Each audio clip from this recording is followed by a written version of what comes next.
Hi, this is Milu. Today, I would like to give my intuitive impressions of what took place last week, the first week of October 2018, because it feels like to me, a lot of people are still grieving. And also, they are wondering, how is it that Trump is calling Dr. Ford, he did it today, evil and a liar? I just heard it in the news. Today is Monday, October 8th, and it's around 2:30 in the afternoon. I would like to say to everyone, try not to let the picture that you are being shown into thinking that everything is well in Trump land. Of course, the people who want to keep him in power, they're going to come up with all types of stories to tell us. But those of us who feel that the country is going in the wrong direction do not believe the nice portrait that's being posted for us. And also those news conferences where he gets agitated that, it's the Democrats' fault. Democrats attacked Kavanaugh and his family. Don't let those things get to you. When I touch with McConnell and the Republican leadership, Trump and his clique, what I feel is fear, and a lot of people who are trying to figure out how to move forward from the situation they put themselves in. And what I mean is, it feels like everything that happened last week was pre-planned, and nothing was a surprise to Trump and his cohorts. The week that was given to Flake was built into the schedule, their thinking. So this wasn't a win. Even I was hoping that Flake was trying to do the right thing. After I watched a little bit of the confirmation on Saturday, because I did not watch the whole thing, I'll be honest. Since I knew what the outcome was going to be, I decided it wasn't a good thing for me to watch. I had better things to do. So I went on to doing my chores. But what I feel like saying is, everything that happened last week, from Kavanaugh screaming in front of the Senate Judiciary Committee to Flake ask him to give a week break, he discussed those things with McConnell. Many other Republicans have doubts and are wondering what's coming next, because Trump conned them as well. Yes, they are successful at placing Kavanaugh on the Supreme Court. McConnell, his wife, Trump, Graham, and other staff from the White House, they knew exactly, their plans were already there, because they knew if they did not give a week and show that this farcical so-called FBI investigation, it wouldn't look good. That's why they did this. And the other thing I would like to mention, if we noticed, they hired a lady to interview Dr. Ford. When Senator Colin was giving her speech on the Senate floor before she said she was going to vote for Kavanaugh, there were two women behind her. Yes, there were senators as well, but I've never seen women behind Colin whenever she spoke on the Senate floor. All these things, it's just like real estate. This is Trump make-believe. Just like when he was going down the escalator at Trump Tower, he hired and paid a whole bunch of people. It was staged for TV, for us to consume, and to making us believe that it's a perception thing, that Colin wasn't by herself. She had women behind her, okay? And we should believe what the reasons that she gave for voting yes on Kavanaugh. But what I feel when I touch with Colin and McConnell, all these people, they had their meetings, even if it wasn't in person, over the phone, what was going to be said, and how everything was going to unfold. Nothing that happened last week happened instantaneous. Nothing.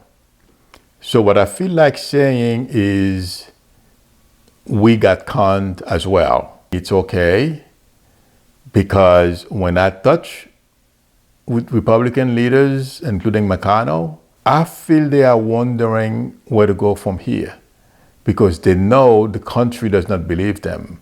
Trump doesn't care, because all he's doing is trying to put someone in the Supreme Court, thinking and hoping that Kavanaugh is going to help him. I think it's a big mistake as well, and I think he's wrong. Kavanaugh is not going to help him. And it's not because Kavanaugh wouldn't want to. Kavanaugh is worried now about everything. Kavanaugh is looking over his shoulders. That's what I feel. A lot of them propped up Kavanaugh and said, don't give up, keep going, we're going to put you into the Supreme Court. So he went along. That's what I feel happened. But I feel there are legal issues that are going to come up for Kavanaugh.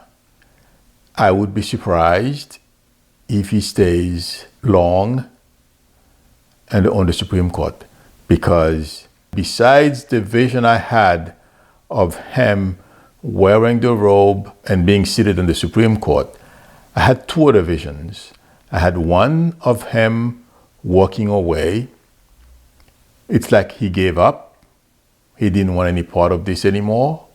And the other one is him being arrested. I don't know why he will be arrested.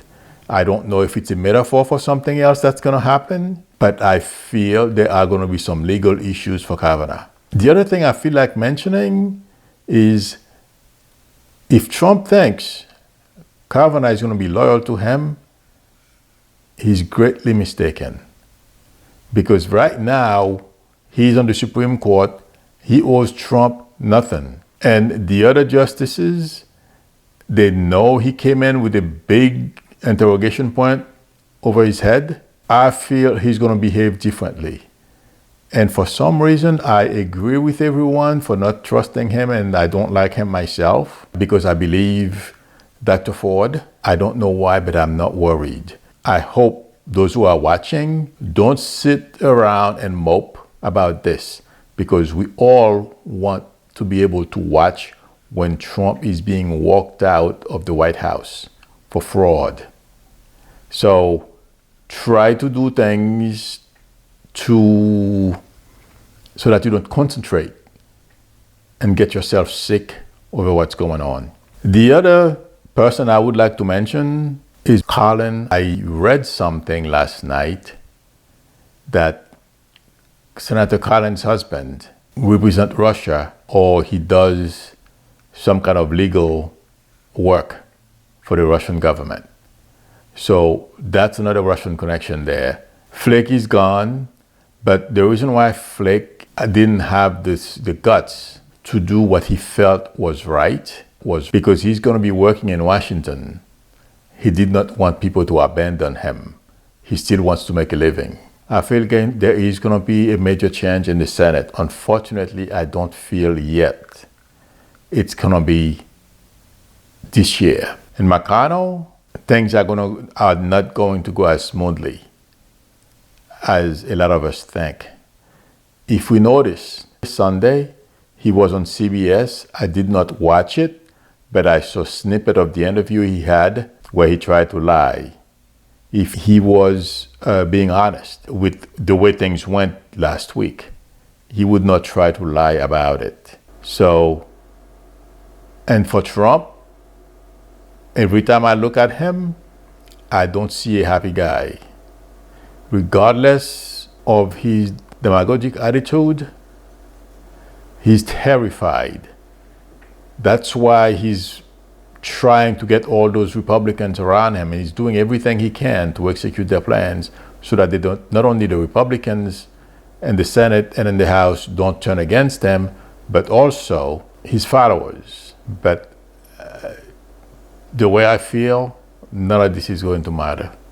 I don't know why, but this is the way I'm seeing it. The next thing I feel like saying is I feel the House is a definite certainty.